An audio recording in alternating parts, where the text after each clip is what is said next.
Hello नमस्कार सत श्री अकाल केम छो कसे काय गेरो हाल है क्या छी यहाँ सब कैसन वाणी हाउ आर यू कैसे हैं आप लोग केमो नाचो मनक्कम खम्मा गणियोकुम केमती अच्छंती की खबर नमस्तुभ्यं राधे राधे राम राम देवी और सज्जनों।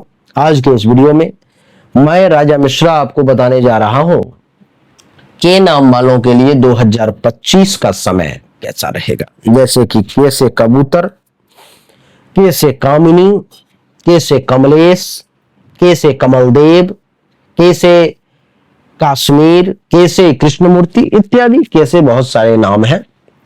आपका नाम जिसके अक्षर से भी है आप अपना नाम कमेंट में जरूर बताएं कि आपका नाम इससे है। आइए आज के इस वीडियो में सबसे पहले ग्रह के स्थिति को समझ लेते हैं, फिर उसके फल को समझेंगे। देवगुरु बृहस्पति कुंडली के 12वें भाव में है, जो 14 मई से पहले तक 12वें भाव में रहेंगे। 14 मई के बाद कुंडली के प्रथम भाव में रहेंगे। 14 मई से लेकर 18 अक्टूबर तक और 5 दिसंबर के बाद कुंडली के प्रथम भाव मिथुन राशि में रहेंगे। उसके बाद 18 अक्टूबर के बाद कुंडली के दूसरे भाव में कर्क राशि में आ जाएंगे। केतु देवता कुंडली के चौथे भाव में है कन्या राशि में, जो 29 मई के बाद कुंडली के तीसरे भाव में सिंह राशि में आ जाएंगे। राहु कुंडली के 10वें भाव में है, जो 29 मई के बाद 9वें भाव में कुंभ राशि में आ जाएंगे। शनि कुंभ राशि में है, जो 29 मार्च के बाद मीन राशि में कुंडली के 10वें भाव में आ जाएंगे। तो इन सबका क्या प्रभाव पड़ेगा आइए एक एक करके समझते हैं। सबसे पहले देवगुरु बृहस्पति के फल को जानने की कोशिश करते हैं। देवगुरु बृहस्पति कुंडली के 12वें भाव में यहां पर में है, जो 14 मई से पहले तक है। तो 12वें भाव में 14 मई से पहले तक देव गुरु बृहस्पति का बैठना क्या फल देगा, आइए इसको समझने की कोशिश करते हैं। 12वें भाव में देव गुरु के बैठने के कारण देवी और सज्जनों आपके मन में आलस से ज्यादा जागृत हो सकता है 14 मई तक। इस समय में आपको काम धंधा करने में थोड़ा सा परेशानी महसूस होगी। आपके मन में ये भाव आएगा कि आज करें सो कल कर लूंगा, शाम में कर लूंगा, इस प्रकार की चीजें यानी कि आलस से हावी होंगी। मीठा बोलने का प्रयास करेंगे और कम बोलेंगे, मीतभाषी भी बने रहेंगे। 14 मई तक देवगुरु बृहस्पति के कारण आपके सुख में भी वृद्धि होगी और आप सुखी कहलाएंगे। खर्चा कम करेंगे, मितव्ययी बने रहेंगे। योगाभ्यासी यानी कि योग वगैरह करने की तरफ आपका रुझान रहेगा। परोपकारी भी बने रहेंगे, दूसरे व्यक्ति की मदद भी आप खूब करेंगे। आपके अंदर उदारता का गुण रहेगा, यानी कि अगर कोई मांग भी ले तो उसे देने से पहले ज्यादा सोचेंगे नहीं। शास्त्र का ज्ञान भी आपके अंदर होगा। शास्त्र का अध्ययन करके 14 मई 2025 से पहले ज्ञान भी अर्जन करेंगे। आप अगर संपादक हैं तो आपका करियर बहुत हाई ग्राफ पे चला जाएगा। सदाचारी चरित्रवान व्यक्ति के तौर पे जाने जाएंगे। इस समय में किसी वस्तु के तरफ, किसी चीज के तरफ आपके मन में लोभ हो सकता है। यात्री भी कहलाएंगे। बहुत सारा ट्रेवलिंग भी 14 मई से पहले आपके भाग्य में है। और कुछ गलत लोगों के संगति में पड़ने के कारण कुछ स्वभाव में गलती भी हो सकती है, कुछ गलत स्वभाव भी आपके अंदर आ सकता है। तो उस पर में आपको काबू करने की जरूरत है। यहां से पंचम दृष्टि चौथे भाव पर में पड़ेगी और चौथे भाव पर में देवगुरु बृहस्पति का दृष्टि जो पड़ रहा है, तो ये आपको श्रेष्ठ बनाता है, सबसे ऊपर ले जाने की कोशिश करता है। विद्या प्राप्ति करने वाला विद्या व्यसनी बनाता है। जमीन प्राप्ति करने वाला भूमिपति बनाता है। वाहन का सुख देता है और माता पिता के सुख से भी आपको पूर्ण करता है। यहां से सप्तम दृष्टि छठे भाव पर यहां पर पड़ता है। छठे भाव पर पड़ने के कारण कुछ हेल्थ वाइज इशू भी देगा। तबीयत वगैरह भी थोड़ी सी आपकी खराब हो सकती है। धन का कुछ नुकसान भी हो सकता है। धन का नाश भी हो सकता है। धन नष्ट करने वाले भी आप कहला सकते हैं।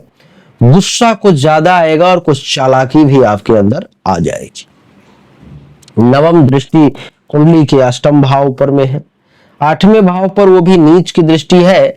तो आपके मन में सरकार से, पुलिस से, सेना से सब थोड़ा डर रहेगा बना हुआ। कुछ चिंतित भी रहेंगे। जो बच्चा है अभी 8 वर्ष के अंदर है के नाम वाला, तो उसको मृत्युतुल्य कष्ट का भी संकट रहेगा। थोड़ा सा परेशानी जो है हल्का फुल्का रहेगी, लेकिन समय बहुत सुपर क्लास का है। 14 मई के बाद जब देवगुरु बृहस्पति आपके कुंडली के प्रथम भाव में यहां पर आ जाएंगे तो 14 मई से लेकर के 18 अक्टूबर तक और 5 दिसंबर के बाद मिथुन राशि में प्रथम भाव में बैठने के कारण क्या फल मिलेगा। तो इस समय में आपको ये ज्योतिष विद्या, धर्म शास्त्र, इस सब के तरफ बहुत ज्ञान अर्जन करने के लिए प्रेरित करेंगे। जिंदगी पर में कोई संकट आने वाला है उससे आपकी सुरक्षा करेंगे। अपने कर्तव्य के प्रति आप बहुत ईमानदार और कर्तव्यपरायण बने रहेंगे।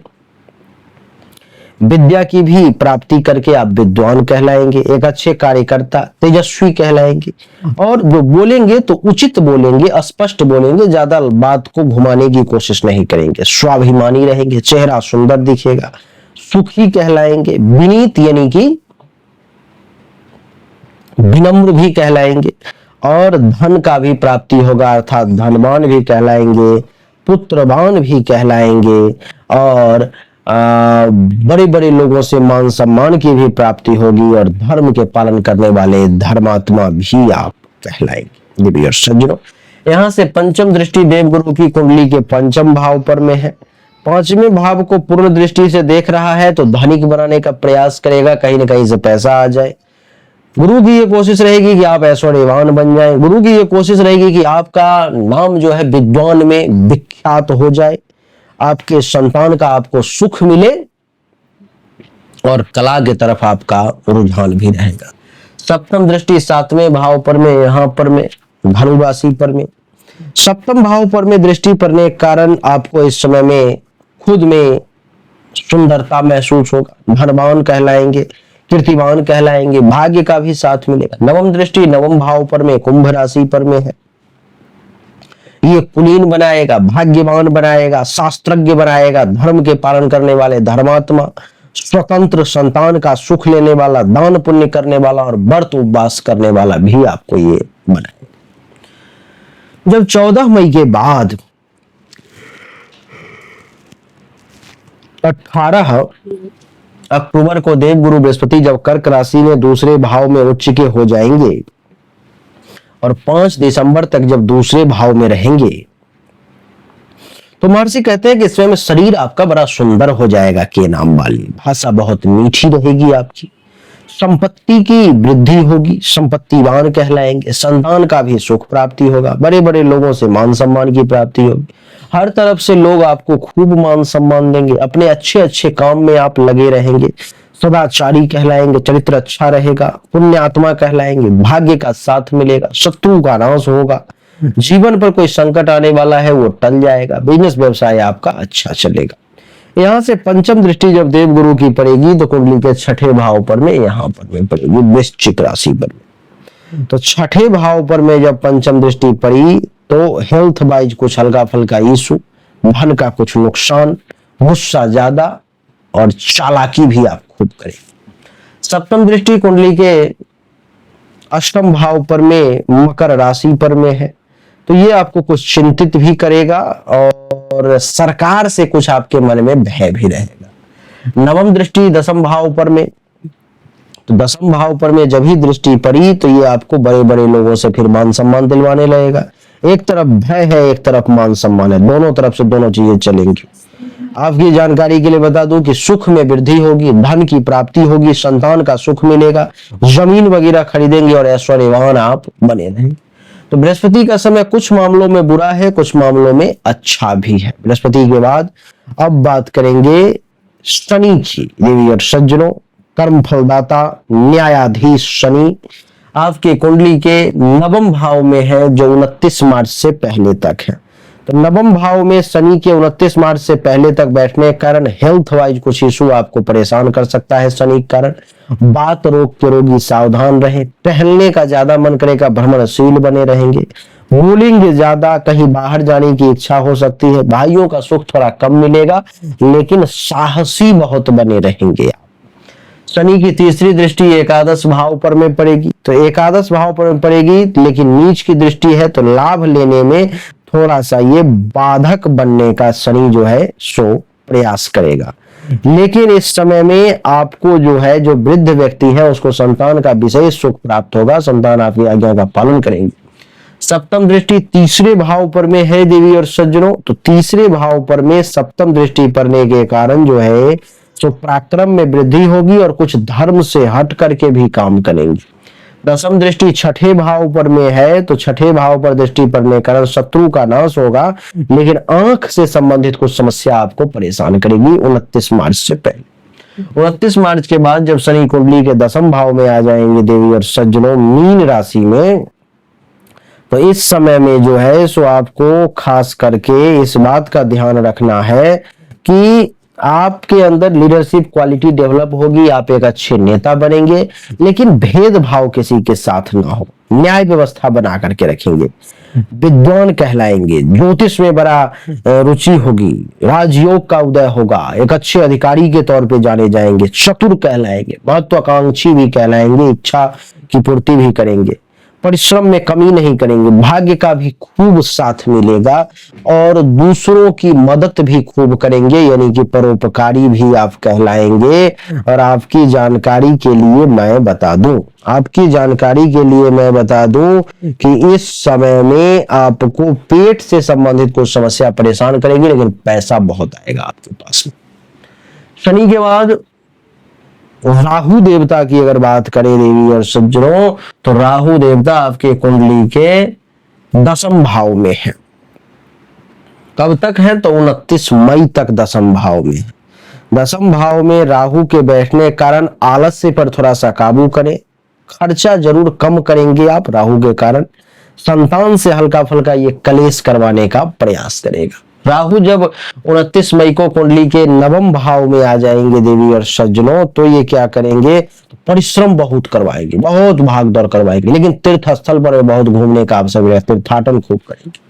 केतु जो है कुंडली के चतुर्थ भाव में है। चौथे भाव में केतु के बैठने के कारण क्या होगा कि इस समय भूत प्रेत में ज्यादा विश्वास आपको होने लगेगा, भूलेंगे ज्यादा, उत्साह में कुछ कमी आ जाएगी। 29 मई के बाद जब केतु कुंडली के तीसरे भाव में सिंह राशि में आ जाएंगे, तो क्या होगा? चंचलता ज्यादा आ जाएगी, एक जगह रुक करके काम करना आपको अच्छा नहीं लगेगा, बिना मतलब का लोगों के साथ टेंशन तनाव वाद विवाद ज्यादा करेंगे, पराक्रमी कुछ ज्यादा ही हो जाएंगे जो गलत निर्णय ले लेंगे, तो इस पर में काबू करना है। तो समय जो है सो के नाम वालों का बहुत अच्छा है। अगर 2-4-5 पॉइंट को छोड़ दिया जाए तो उसको भी मैंने बता दिया है जो क्या बुरा है, उस पर में अगर आप काबू कर लेंगे तो सोना ही सोना है, चांदी ही चांदी है आपकी। तो के नाम वालों के लिए 2025 का समय कैसा रहेगा हमने बताने का प्रयास किया आपके लिए। आप इस वीडियो को देख करके और समझने की कोशिश करें, किस मामले में सतर्कता बरतनी है, किस मामले में जो है सो लाभ लेना।